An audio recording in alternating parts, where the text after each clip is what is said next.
Maradjunk a zenénél, de film formájában. Az Elveszett dallamok című alkotás nemrégiben a legjobb filmnek járó minősítést szerezte meg az Országos Diákfilmfesztiválon, és az elmúlt időszakban előszeretettel tűzték műsorukra a határon túli magyar nyelvű televíziós csatornák. És hamarosan a közmédiában is látható lesz. A rövidfilmet a Magyar Polányi Művészeti Iskola filmes tanszakának diákjai készítették tavaly nyáron Veszprémben a Magyar Mozgókép Fesztivállal és a Veszprém Balaton 2023 Európa Kulturális Fővárosa programsorozattal együttműködve.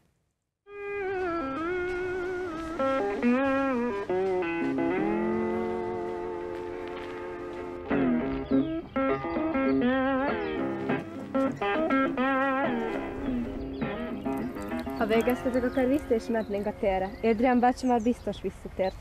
Ugye ezt te sem gondolod komolyan? Édrián bácsi lelépett, és magunkra hagyoz minket. Az a minimum, hogy éreztetjük vele egy kicsit ennek a súlyát.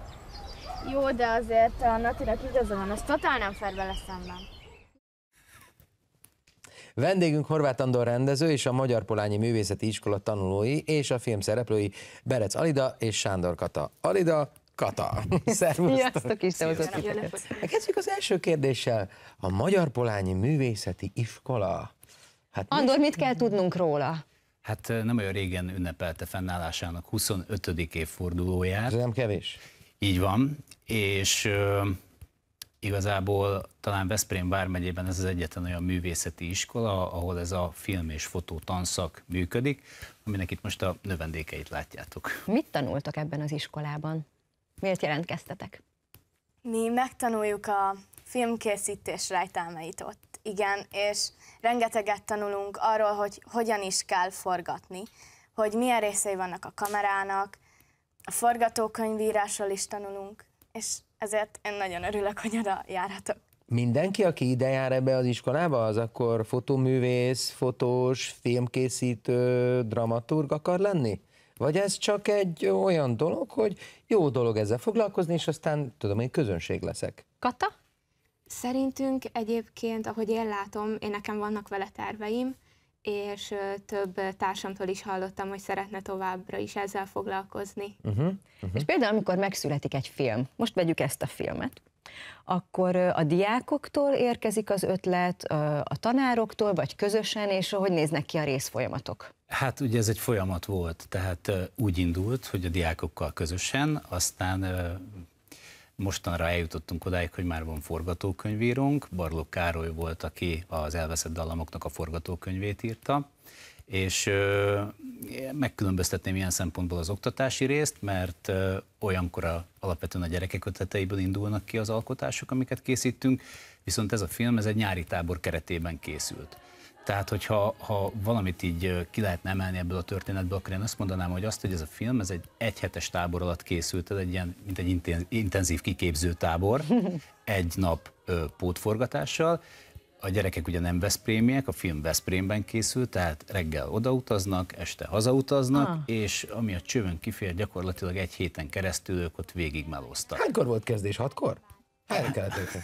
Igazából a menetrendhez kellett igazítanunk a kezdést, úgyhogy 8-15-ös busszal jöttek, hogyha így ennyire. Beszéljünk egy kicsit a filmről, ha jól értem, vagy most érteni vélem, de lehet, hogy nem így van, az azt jelenti, hogy nem csak szerepeltek benne, hanem sminkesek voltak, adott esetben lámpát tartottak, és így tovább, így van?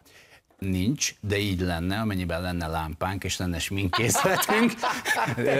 Tehát, hogy ez a terv, egyébként ebbe az irányba haladunk, de még nem. Mert az igazi gyakorlat, de akkor mit végeztetek még? De akkor az elveszett dallamokra, térjünk át az elveszett dallamokra. Miről szól maga a film, és hova vesztek ezek a dallamok? Igazából a dallamok itt a diákokat egy énekkart jelent igazából, akik dacolnak a tanárukkal, és... Ilyet még soha nem hallottunk. És saját útra indulnak a városban. És elvesznek? Igen, mivel két lány ráveszi őket, hogy még inkább szökjenek el a tanáruktól, tehát még rájuk erősítenek. Ezzel hát bajba sodorva őket. Magukat is, meg a tanárt is. Igen. Aztán nem mondjuk el, ne spoilerezzük, hogy mi a vége, de egyébként izgalmas, de... Nem, mondom, ne. Ne spoilerezzük, de nagyon-nagyon-nagyon ügyesek voltak. Ugye Alida, te is mondtad, hogy neked is terveid vannak, mert ugye Kata is mondta, hogy tervetek van a filmezéssel. Most ehhez képest ugye Andor úgy fogalmazott, hogy ez egy egyhétes kiképzőtábor volt. Ez erősítette az elszántságot bennetek, hogy valóban ezzel szeretnétek foglalkozni, vagy azért így egyre mélyebbre ásva egy kicsit másnak tűnik már ez a világ?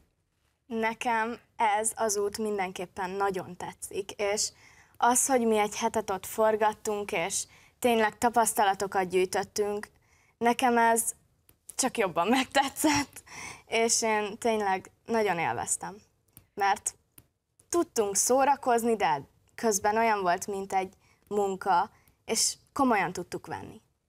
Nyertetek a film szemlén, ki látta még azon kívül, vagy milyen volt a fogadtatás? Ilyenkor biztos, hogy én például édesanyámnak mutattam volna meg először, hogy nyilván neki tetszik, de szóval, hogy mit mondanak a többiek, mik a visszhangok?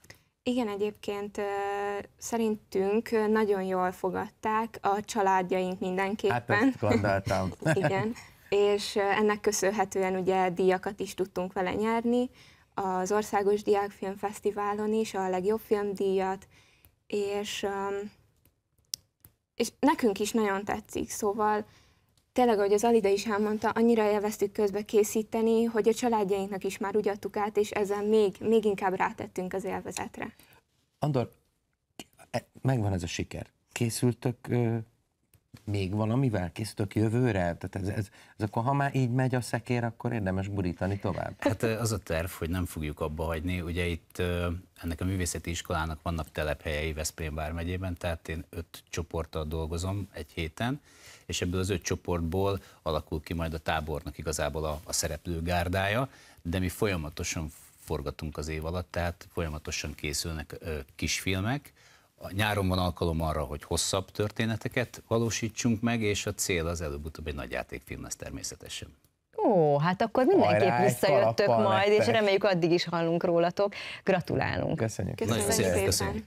A Magyar Polányi Művészeti Iskola Elveszett Dallamok című filmjét, tehát hamarosan a Közmédia is műsorára tűzi.